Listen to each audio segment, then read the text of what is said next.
Welcome to the Evolution Partners podcast, where I talk with the world's leading thinkers, planners, and doers who are helping to build great companies in their own way.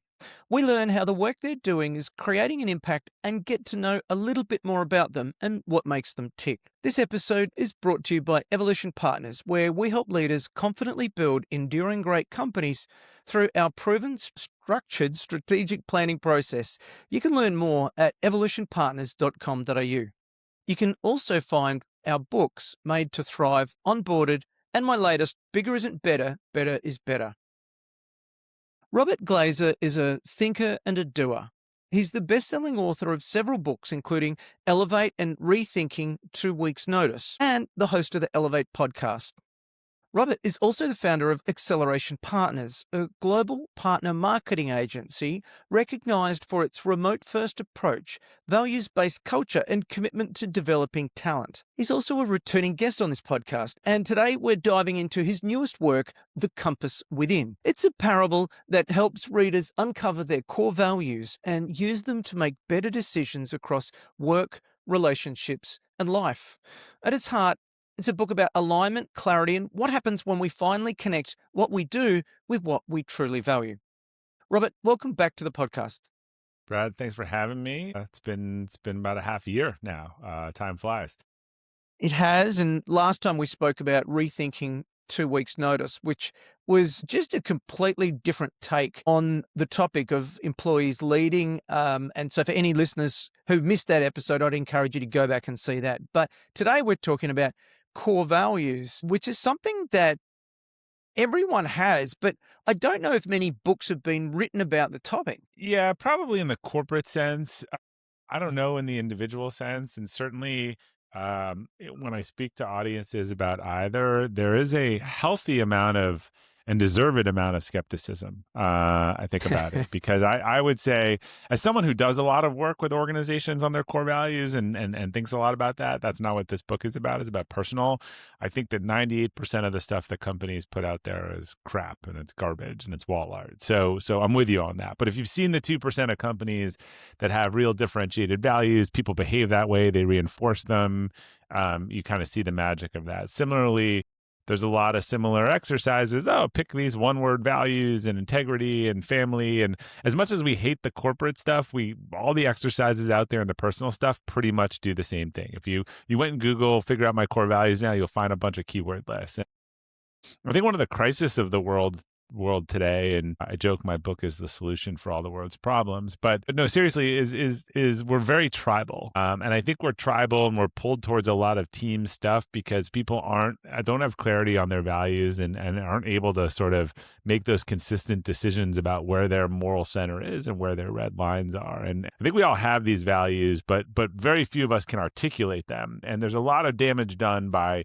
hitting the electric fence and figuring out where the electric fence is. So my goal and the process I've built is to help people figure these things out so they stay in the center lane, they stay away from the red lines and make those decisions in their life and leadership intentionally and say, this is what I should do and this is what I shouldn't do. Yeah. So for you, when did you realize that core values were driving decisions that you really didn't perhaps understand at the time? Yeah, so 2013, I went to a global leadership program and I was really turned on to the concept of sort of core values as the foundation of leadership and realizing I had really strong values. My company was just getting started. My leadership style was a little bit of a mishmash of things that I liked that previous leaders did and things that I didn't like the previous leaders did. And what both of those have in common is they're not super authentic to you, although it's a common approach. Although they got us turned on to this concept, they didn't actually tell us how to figure out their core values. And I went on sort of a 3 to 6 month odyssey, didn't like the stuff I was out there, figured out my core values, realigned my life, business, family around them, got confident around that, and then turned that into a training program at our company. And after helping 100 people figure out their personal core values and seeing what that unlocked for them, I then actually turned it into a course. And then a couple thousand people took that course. And then I was like, look, if I want to get this, I have something different here and I want to get this to more people, they're not going to go straight to a course. How do I write a book?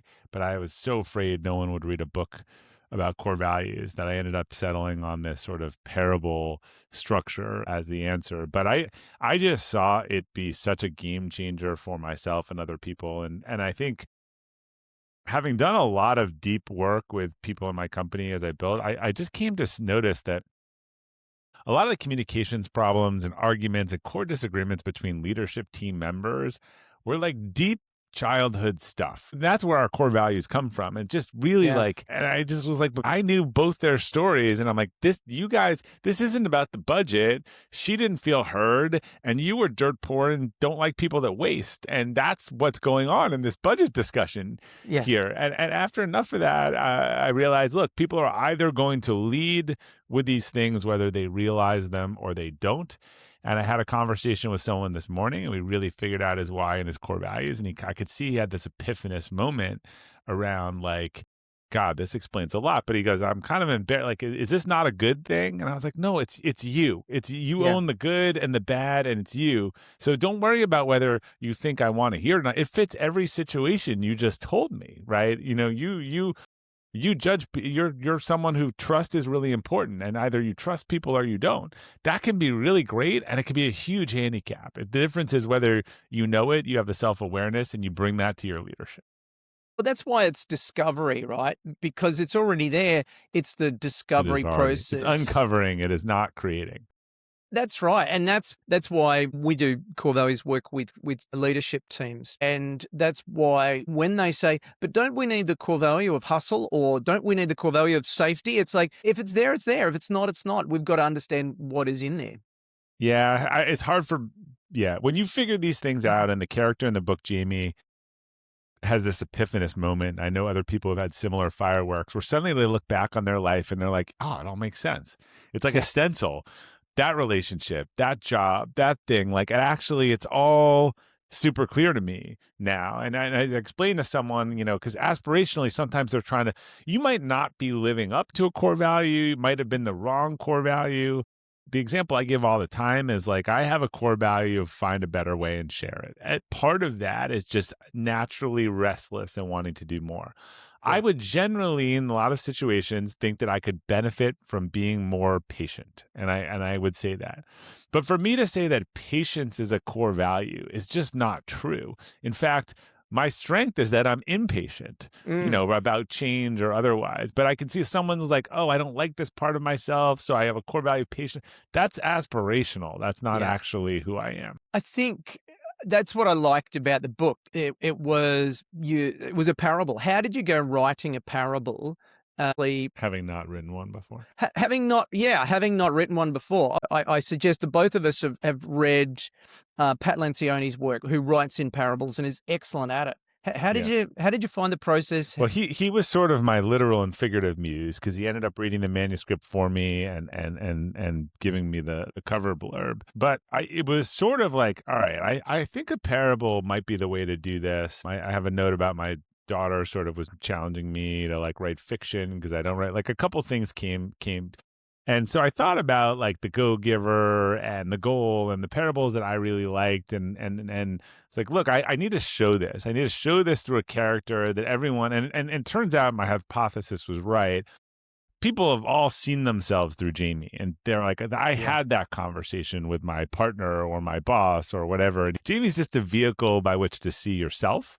And then when you see yourself, you can decide that's a problem, or I like that, or I want to change that.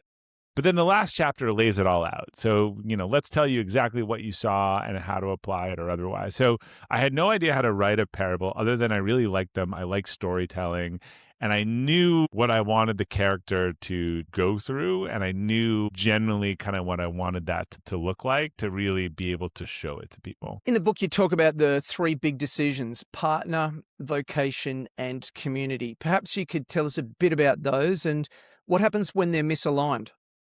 Yeah. So look, the core values at their core, not to be redundant, are if they're done correctly, they help you make better decisions.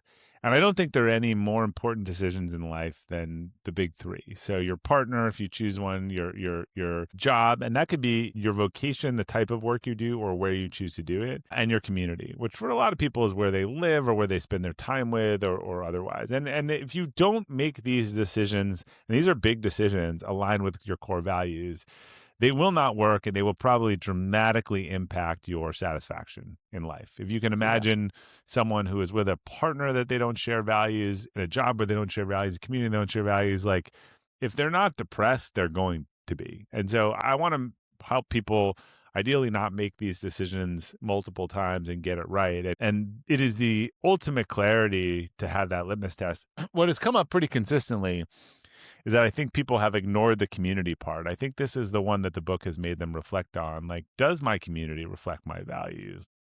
Are the people doing in my community the things that I want to be doing? I always say, like, look, if health is because of a health scare, health became a core value of yours, and that's really important, and you live in Newcastle, England, where there's high, towns like 50% alcoholics, and they go drinking at 3 o'clock every day. One of two, and this is sorry on Newcastle, this is just being extreme here, but one of two things are going to happen. You're going to not do that and feel totally out of sync with the whole culture, or you're going to go and feel bad about yourself because you're not going to want to do it. You're not going to go to the bar every night and abstain. That's just not, you're going to do the dominant behavior. So you'd probably want to live in Park City, where there's pickleball clubs every night and people hiking every morning and running around. It's going to be super easy to align to the things that are important. It's funny, I was only talking with my wife, and maybe it was because of reading the book, but I was only talking with my wife about that last night. She had a friend who moved from a very family-friendly suburb into a more expensive suburb, and she said, "The house is lovely, but we're just not that happy here because the neighbors don't talk to us. It's just a very different environment to Yeah, what they've been different used to." values, different kids things. A lot of people forget that, and you want the community that people spend time with to reflect your values. And look, that doesn't, I think this is any organization, right? I always say, let's say doesn't matter their religion, but you have a religious group on Sunday morning. You might have a lot of friends that are atheists, but like for the point of a religious group, you don't want someone there every day and be like, are you guys sure about this God thing? Like, that's just not the point of that group. So communities have to have things in common. Organizations have to have things in common. Like, you have to have a few strings that kind of holds it all together. Yeah. You talk about the violation of a value where you would hit a wall or hit the tunnel wall, I think it is. Is there a moment in your life when you kept on going even though the wall was there? Yeah, I think we all do if we don't know where it is, because Yeah. we go by feel. And the full analogy, because it's resonated with people, is I think if you're driving down a tunnel and I turn off the lights, but you can see the end of the tunnel, your car's probably going to drift to the right. You're not going to see the white line. You're going to hit the wall. It's going to make a pretty terrible noise. You're going to move back to the middle. You're going to overcompensate. You're going to go to the other side. You're going to get out of this tunnel. We'll keep it PG-13, but your car is going to look like crap right at the end of the day. I Yeah. think this is how most of us navigate. But if I turn on the lights, the value is the white line. The wall is when you've crossed the value, and the light is the illumination of where the value is and the line on that. So you can be like, look, I'm going to stay away from the wall and in the center lane. I can't tell you the number of podcast hosts and people I've talked to that they've gotten themselves to a place either by accident or by trial and error where they are doing something aligned to their core values, but it's had a cost or it's had a misfire. There's one podcast host, and we were doing his values, and I was doing the anti-value test. I was like, so what what can't you stand? And he was like, I can't stand when people think that they're better than each other. And he had this whole childhood story and an origin story of it, and the neighbor saying something about a trade worker to his son that was really derogatory. And what this guy has done is create all of these flat organizations. This is hitting the wall. He's created all these flat organizations because he had never put together this words that the value of no one is better than another, but intuitively that's what he did. Well, the answer in a lot of organizations is not all flat, right? That's not a great structure, and that has a whole bunch of other problems. It's to say, in our organization, we believe that no one is better than anyone else, right? And that's an orienting philosophy, irrespective of the fact that you have a boss. So we've all had these things. I think I've worked in situations, I can remember, I need to be improving, doing things better. So if I look at where I struggled, I was sitting at this job, I couldn't do anything. I was watching the clock move every day. Now I look down, it's like 6 p.m. every day, and I'm like, where did the day go? And these days I'm like waiting for that clock to move another 5 minutes. So it was just absolutely painful. Yeah, I love that. I think that really understanding understanding how much values drive your life in that context is important. I want to ask you about cognitive dissonance It's my favorite subject. There. and just how it drives many of the worst decisions that we make. When we then talk about values, what is the clearest dissonance signals that people miss, and what happens when they actually pay attention? Yeah, so in dissonance, you have a hard time reconciling these two irreconcilable things in your head. So if you think of this in the context of values, when something is crossing your values and you're in a job and you know that the boss is doesn't align with your values, but you need the work and whatever, you'll come up with all kinds of story. Well, he means well, or he's not a nice guy. I actually just interviewed a guy who just wrote the book called No More Tears on like that Johnson and Johnson has basically been like a criminal enterprise, and how did it get there? And it's kind of staggering how so many people, one step at a time manage to compromise their values. And actually, it's almost like the Tylenol thing gave them like a clear slate to say, look, we did this good thing, so therefore all the other good things we do. So I think you're inherently just overlooking this radar or this pain that knows you are coming up with all kinds of excuses why this is happening when you know deep down it's not okay with you at your core. You spoke before about the anti-values test. Why Yeah. is it important to have negative emotional reactions to uncover our values instead of the positive ones? Well, everyone loves this the most, and we can do a little test with you if if you're willing Love to to. do it. Yeah.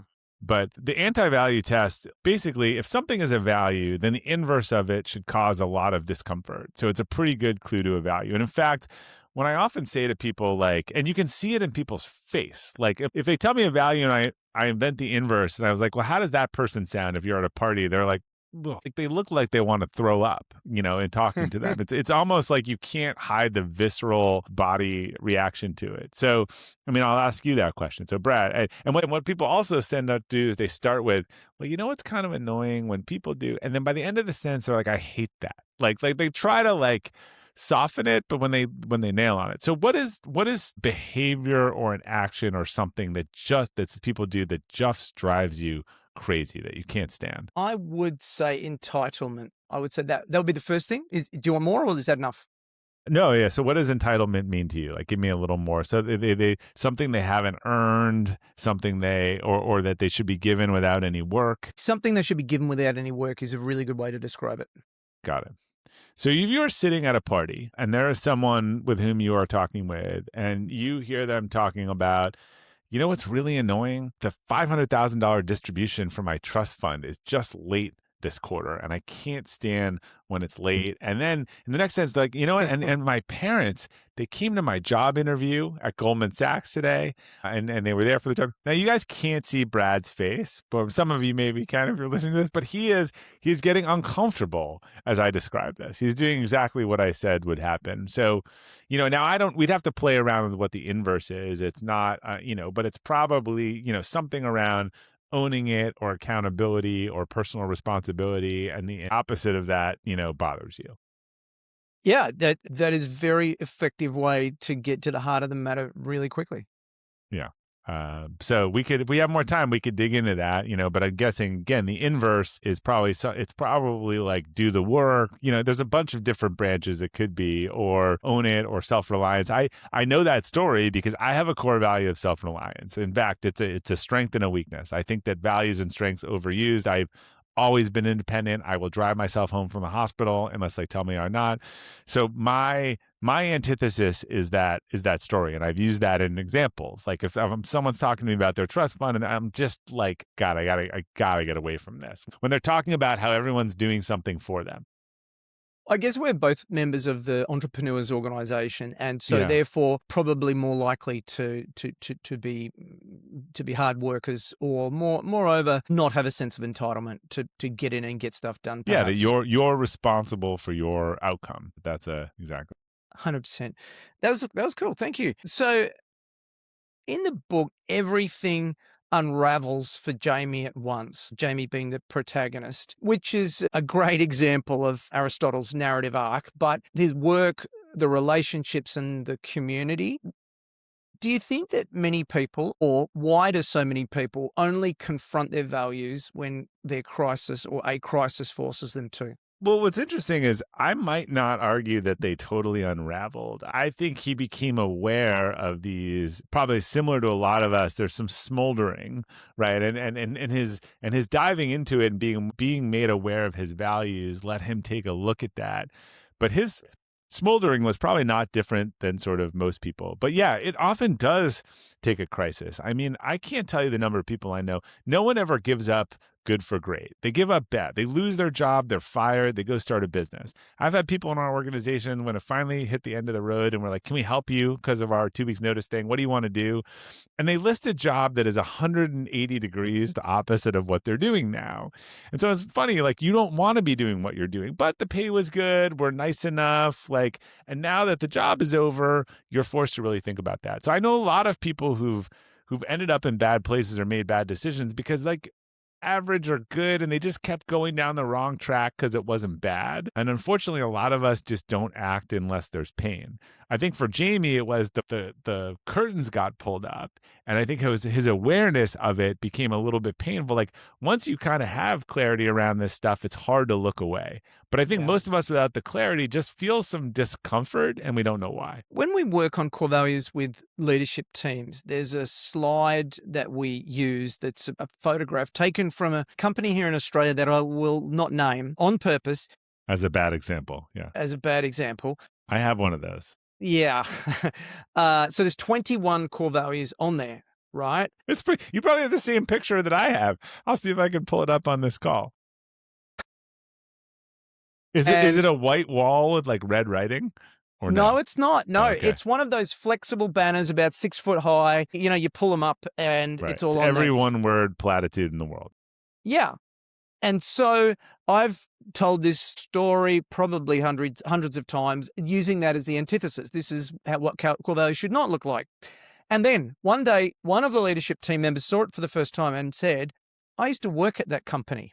And I was like, oh, here we go. And she said, what happened is they were on an acquisition spree. They were buying up companies and they bought a company and the leader said, I'll join, but my core values have to be integrated and incorporated into your core values or I'm not doing the deal. So they just put them on the wall. So they just joined them together. And then they bought the next company and the next company said, oh, well, if he got his, then I'm going to have mine as well. And then a third company. So there was three companies plus the original that brought them all together. And they were completely useless. Garbage. They meant nothing. And what companies don't understand, maybe, in your world, they understand it, is that so I got an email from a firm, like an accounting firm that was redoing its core values and they were all excited about it. And it was a mission, vision, value. And it was the most generic sounding garbage, you've ever seen. And I didn't even realize that values were partners. So people love their acronyms. It was like, we are patient and responsible. And I sent a note to the CEO and he didn't respond. I was like, look, I know you're excited about this, but here's what it's hard for you to understand. To what I said before, your employees are already distrustful of this stuff, right? They already don't like it. They've already been through these things. It's hard for you to understand that they already think it's a joke. And so even if you mean these things, when you come out with the, partner acronym, one word thing, and it just doesn't land well. Think you're going to land. And of course I didn't hear from him, but I can't imagine what they paid for that or otherwise. And I sent him a copy of the book and, he's going to have to learn that lesson the hard way, that he's going to spend all this so excited rolling it out. People fall in love with their acronyms. I'm not against an acronym, but to me, it has to be 3 or 4 words and it just had to work by accident. I can tell you the numbers that I talked to where the employees know what the acronym is. They don't know a single core value under it that stands for it. And it's useless. I remember working for a food manufacturer and they had recipe as the acronym for their core values. And I was just like, what? So if you're the audience is owner-led companies and leaders in owner-led companies. If you're in this situation where you're not perhaps sure about your core values, a 2-part question. A, what do you think is the sweet spot for the number of core values? And B, is there a quick test that comes to mind whether or not, are these really our core values? For individuals or for companies? For company leaders. Yeah. less is more for me, for the leadership team and their personal values, or for the company and its leadership. I mean, I'll answer for the company. And personally, I think 3 to 4, less is more. And I think they've got to be worded in a way that you feel like they would come up in conversation. You could use them, you could hire on them, you could fire on them. They're implemented. I was fighting with an organization. They wanted celebrate diversity as a core value. And I was like, you're never going to have a discussion and be like, Brad, on that sales call yesterday, I don't think you did a good job of celebrating diversity, right? Like, it's just not. You might say, look, we're a place that includes all perspective, or we bring our opinion. Like, Brad, like, you actually didn't you didn't do a good job listening or including all perspectives on the call. So, like, it's got to be something that would come up in a conversation. But to me, like, if you had 3 great ones that everyone 100% of the people knew it, to me that's better than 4. Look, same thing individually. I was thinking today, something that really bothered me, and I was whatever, but it's not one of my core values. It's one of my values. It's probably in the top 10, just like Mm. priorities, but there's certain ones that need to come first and matter more than others.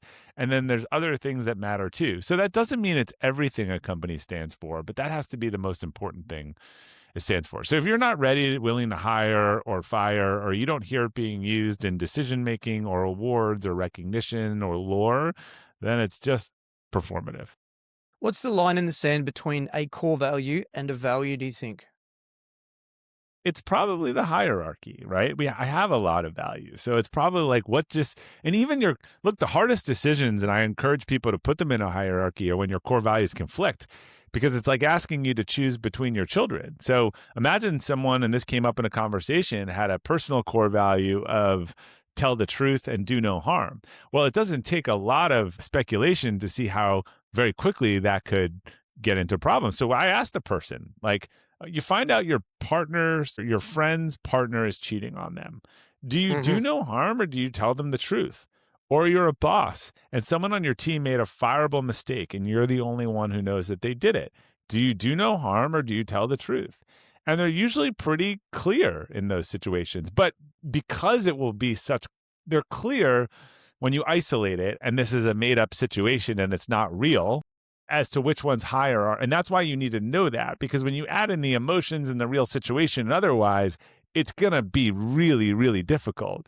But you're going to be able to know which one you can live with at the end of the day. Like, I might be someone who's like, look, I tell the truth up until the point where it does harm, or I help people avoid harm up until the point where it means that I'm lying.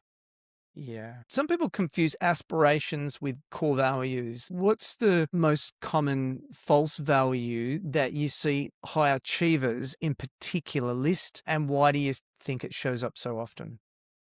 I don't know whether it's aspirational or just the two that are used the most are integrity and family. And they both suffer from the same problem. Well, in family, how do I use family in the workplace or whatever? Like, it doesn't help me. And integrity, I've heard 10 different definitions. So, if you said to me, Bob, like, no, to me, it could be a priority, family, but it's family. I'd be like, well, Brad, tell me, like, what do you mean by family? Because I can tell you that my family is very important to me, but I'm not one of these people who will let family do anything or get away with anything because they're family, right? That's the drunk uncle inappropriate at the wedding, and no one's going to say, "Oh, that's family." That's not my vibe, but that is some. So what does it mean? Does it mean that you always show up, or you stand by your people, or it's something about a Yeah. trusted group? Because if we get to the root of that, then that is how you show up for your family, but it's also how you show up for your friends and your team. And they would know about you. They like, look, I'm all about loyalty, or it's all about being present. And I was telling this hypothetical example for a while, and I said, look, like, if your core value you realize is always show up or always be there, and that's how you are for your family and your team and your friends, and you find out during a busy stretch that your friend's father died and you're trying to decide whether to make the funeral, you should go, because you're probably if that's your core value, you're really going to regret it. Someone came up to me after one of the speeches and came over and said, I just want you to know, I have a value very similar to that. And actually, like, I missed a funeral like 15 years ago, and it like haunts me to this day. So that is why it's more similarly integrity. Like, what do you mean? Do you mean tell the truth? Do you mean your words match your actions? Do you mean live life to the fullest? Like, I've heard all different, those have very different implications. And I think that the way that you describe the requirement for core values is the same as myself, being it needs to have a word or a phrase followed by a description sentence or two. Is that correct? Yeah. So the core validator test on my whole thing that I think most people and coaches that have worked with leaders on core values for years, this is the one thing that would apply to a personal or corporate goal the same. The process is different otherwise. First is the theme of the core value, could you make a decision of it? To me, that's the whole point of a core value. Does the opposite of it really bother you and drive you crazy? Is it more than one word? Like, is it a phrase so that it's differentiated and can't sound the same? And then could you objectively rate yourself on it? Right. So that's the 4-point test. Because particularly in a company, I want people to be able to make a decision on it. We had a core value of embrace relationships. Should we let him out of the contract early because we didn't do the work and we have like, yeah, like you can make a decision on it and you could rate yourself. I could very cleanly in a discussion be like, look, like I thought on that thing you were too transactional and we should have leaned in and embraced the relationship. And that was very endemic to the type of client service work that we did. So I think the values are also a little bit to how you work and the type of work that you do. So that's my 4-point test, the filter that any value has to go through. Have you evolved the values or changed the values at your company over the years?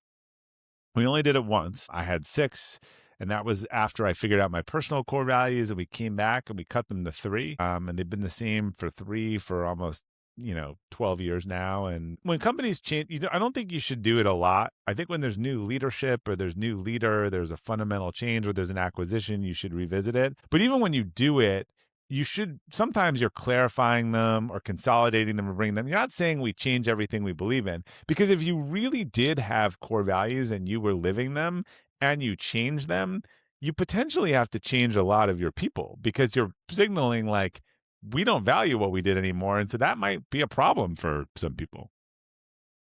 And finally, what advice? I'm trying not to sound this really attacking, make this really attacking question sound like an attacking question, but I'll just say it. What advice would you give to leaders who would like to delegate the creation of core values to the marketing department?